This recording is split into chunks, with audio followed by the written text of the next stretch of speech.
Do whatever you do, but do not think of a pink elephant wearing a tutu. Jack, what are you thinking about?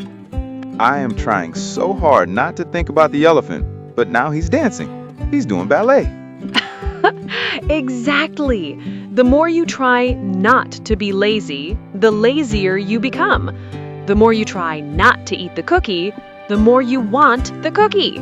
You just hacked my brain in 5 seconds. Why do you do this to me? Because today is day 2, and day 2 is where the war begins.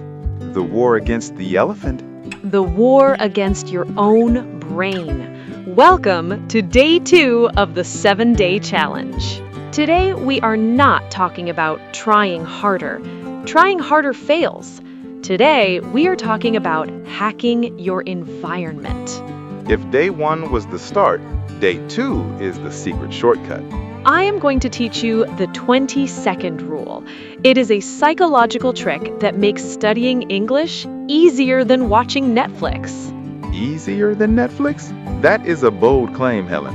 Netflix is my best friend. We are going to make that our friendship more stronger today. Welcome to the Mr. English Learners Podcast. Let's play. Hello, everyone. Welcome back. I'm Helen. And I am Jack. Hello to the day 1 survivors. If you're watching this, congratulations. You didn't quit yesterday. That is actually a huge achievement. But Jack, be honest with me. How do you feel today compared to yesterday morning? Honestly, yesterday I was 100% excited. I was ready to conquer the world. I felt like a superhero. Today, I'm maybe 70% excited. And tomorrow? Probably 50%. By Friday, maybe negative 10%. This is the problem. We call this the day 2 dip. The adrenaline is gone, the dopamine is gone. Now it's just you and the work. Yes, the new me feeling is fading. Old Jeck is knocking on the door saying, "Hey buddy, learning English is hard. Let's just sleep." Old Jeck is very persuasive. He is. He brings snacks. Most people quit on day 2 or day 3 because they start negotiating with themselves. Do you know what I mean? Oh, I'm the king of negotiation. I have full meetings in my head. Brain, Jeck, study English. Me, but I'm tired. I worked hard. Brain, okay, do it tomorrow. Me, deal. And who loses that deal? Future Jack loses. Exactly. Future Jeck hates present Jeck. So how do we stop negotiating? How do we win the war? Tell me, do we need more willpower? Do I need to scream at myself in the mirror? No, willpower is like a battery. It runs out. We need to cheat. We cheat. I like the sound of that. We use psychology to rig the game so you cannot lose. But before I tell you the cheat code, we need to play another mind game with our audience. Jack, do you know the commitment consistency principle? No, is that a type of sushi? No, it's a psychological rule from a famous book by Dr. Robert Cialdini. It says, if a human makes a small commitment publicly, they are 80% more likely to keep it. Really? Just by saying it? Yes, humans hate being inconsistent. If you say, I'm a healthy person, you feel bad if you eat a donut. That explains why I feel guilty. So, we are going to do a test on our audience right now. Listeners, if you are serious about this challenge, I want you to do a very small physical action right now. It takes 1 second. What is it? Click the subscribe button. Ah, I see what you did there. You're tricky, Helen. It's not just for us, Jack. Psychologically, when you click subscribe, you're telling your subconscious mind, I am the type of person who watches educational content. I'm a learner. That is true. It's a vote for your identity. If I subscribe to a cat video channel, I'm telling my brain I'm a cat lover. Exactly. If you don't subscribe, your brain thinks, I'm just a tourist. I'm just passing through. I'm not serious. Whoa, I don't want to be a tourist. I want to be a resident. So, lock in your commitment. Click the button, become a member of the team. And hit the like button too. That gives you extra dopamine points. And share this with your friends so they can keep you consistent too. Okay, now that we're committed, let's talk about the solution to laziness, the 20-second rule. Okay, tell me this secret. How do I make English easier than Netflix? It's all about friction. Friction? Like rubbing two sticks together to make fire? Sort of. In physics, friction is the resistance that stops movement. In psychology, friction is how much effort it takes to start. Give me an example. Jack, why do you look at your phone so much? Be honest. Because, well, it's in my pocket. It touches my leg. It's right there. Exactly. The friction is 0. It takes 2 seconds to grab it. Now, where is your English textbook? Let me think. It's on the bookshelf in the other room, maybe under a pile of laundry. Okay, so to study English, you have to stand up, walk to the room, move the laundry, find the book, find a pen. That sounds like a lot of work. That's high friction. It takes maybe 20 seconds. 20 seconds isn't a long time, Helen. To your Pontius brain, no. But to your lizard brain, the lazy part, it's an eternity. Your brain calculates energy. Phone equals 2 calories of energy. Book equals 20 calories of energy. Brain chooses phone every time. My lizard brain is very lazy, so because the book is 20 seconds away, I choose the phone. Correct. So the 20-second rule says, make your good habits 20 seconds easier to start. Make your bad habits 20 seconds harder to stop. Can you give me a real-life example? Sure. Sean Aker, a famous happiness researcher, wanted to play the guitar, but his guitar was in the closet in a case. He never played it. Too much friction. He had to open the closet, undo the case.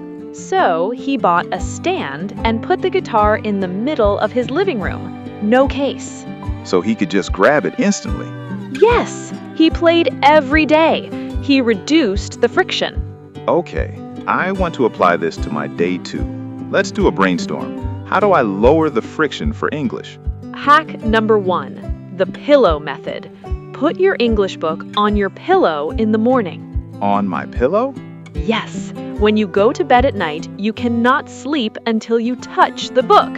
You literally have to move it. That's genius. If I touch it, I might as well read it. Exactly. The friction is 0.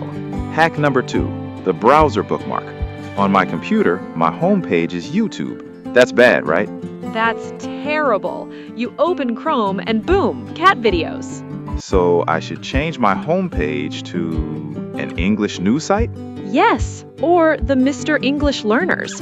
Make the first thing you see the good thing. Okay, now let's talk about the hard part, making bad habits harder. How do I stop watching TV? Hack number 3, the battery trick. Take the batteries out of your TV remote. Whoa, that's extreme, Helen. Is it? Put the batteries in a kitchen drawer. So if I want to watch TV, I have to stand up, go to the kitchen, get the batteries, put them in, and in those 20 seconds, my brain might say, too much work. I'll just read my book. That's devious. You're hacking your own laziness to work for you. I have a funny story about this. I once had a student who was addicted to Instagram. Do you know what he did? Deleted the app? He did that, but he kept reinstalling it. So he changed his password to a random string of 20 numbers. He wrote it on a piece of paper and put the paper in his car. In his car? Yes. So if he wanted to check Instagram, he had to walk outside to his car to get the password. Did it work? He stopped using Instagram. It was too cold outside. That's the power of friction. Okay, before we wrap up, I have a mind game for the audience about phones. Let's hear it. Guys, have you ever felt your phone vibrate in your pocket? You reach for it and it's not there? Oh, I hate that. It's called phantom vibration syndrome. It proves that our brains are wired to that device. We're waiting for the dopamine hit. So, for day 2, we need to break that wire. We have a question here from a viewer, Sarah. She asks, Helen, I live in a small apartment with my family. I can't hide everything. How do I use the 20-second rule? Great question, Sarah. If you can't change the room, change the container. The container? Yes, if you have snacks, put them in an opaque box, not clear. If you can't see them, you eat less. Out of sight, out of mind. Exactly. And for your phone, put it face down. Or put it in a drawer during your English time. Even hiding it for 10 minutes helps. Here is another question from Ahmed. Does this rule work for exercise? Yes, this is my favorite hack. Ahmed, sleep in your gym clothes. What? Sleep in my shorts? Yes, clean ones, obviously. When you wake up, you're already dressed for the workout. You removed the friction of changing clothes. That is extreme, but effective. You can't say, I'm too lazy to get dressed if you're already dressed. Helen, this has been an eye-opening episode. I realize now why I failed before. I was fighting a war I couldn't win. But now you have the weapons. You have the 20-second rule. Listeners, day 2 is almost over. We need a mission. Here is your day 2 mission. Grab your pen. Mission 1. Identify your biggest distraction. Phone, TV, video games? Mission 2. Apply the 20-second rule. Make it harder to use that distraction. Hide the remote, log out of the app, put the phone in another room. And tell us in the comments. I want to see creative solutions. Yes, comment below. I hid my object. I hid my remote. I hid my chocolate.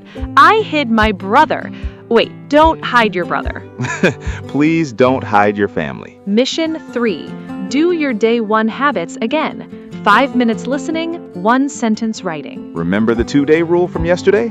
If you miss today, you're in danger. Do not miss today. We believe in you. You survived day 1. Now conquer day 2. And if you're still thinking about the pink elephant, try to replace it with the thought of a blue monkey. Great! Now I have an elephant and a monkey dancing in my head. Thanks, Helen. See you all tomorrow for day 3. Day 3 is when we talk about energy. It's going to be powerful. See you all tomorrow and go hide your distractions. Take care of yourself and be careful.